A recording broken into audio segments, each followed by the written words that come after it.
quick little update video on this Axial fan. After talking in the chat or whatever, I realized there's a few things I didn't check, and I knew I threw away the parts. Actually, I still had the driver board in the trash can here. I pulled it out. I just wanted to check something, so I was wanting to read the IGBT outputs through there, expecting to probably see a short. A lot of times in ECM motors, when the driver shorts connected to these permanent magnet motors, that's why the motor's so stiff to turn. And actually right now it's turning normal.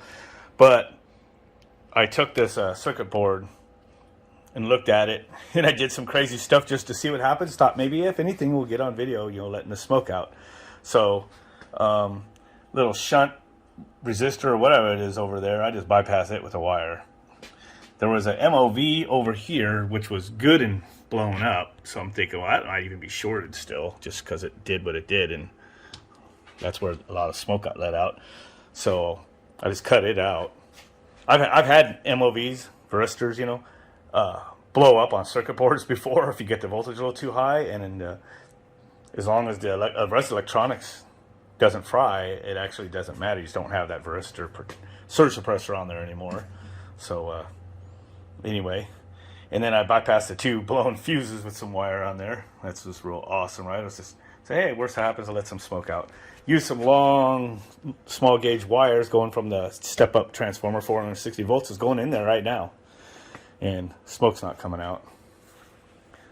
But it actually does keep trying to generate voltage. That's the 10 volt output I'm watching, the DC, and it's pulsing. It's like trying to turn on, and then it keeps failing. So it's actually trying to do something. It's not totally dead. Now, the other thing I just wanted to record, you know, is you know, I was saying, you know, I didn't see really much for capacitors on it. This does say 14 microfarad, which is like really like nothing. I think that says, I might not actually be saying farads. It might be something else. I don't know.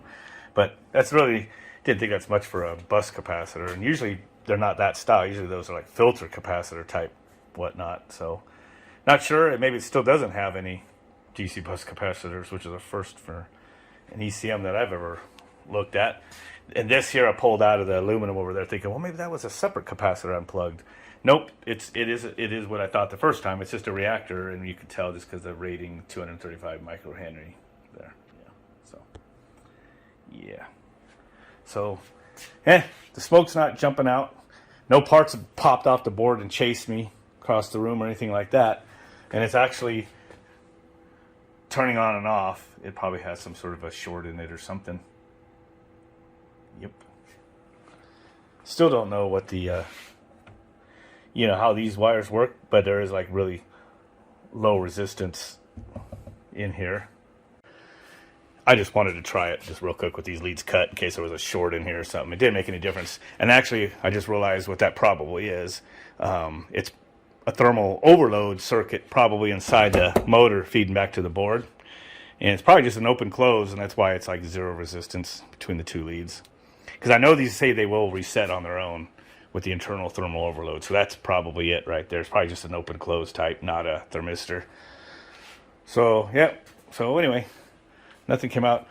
No smoke, no parts, whatever. It's going back in the trash can now. But anyway, I'll make sure you guys like and subscribe and all that for some more of this Frankenstein stuff. But if I come across some cool old parts or whatever like this, I'll continue to like do some dissection videos or whatnot. So anyway, stay tuned.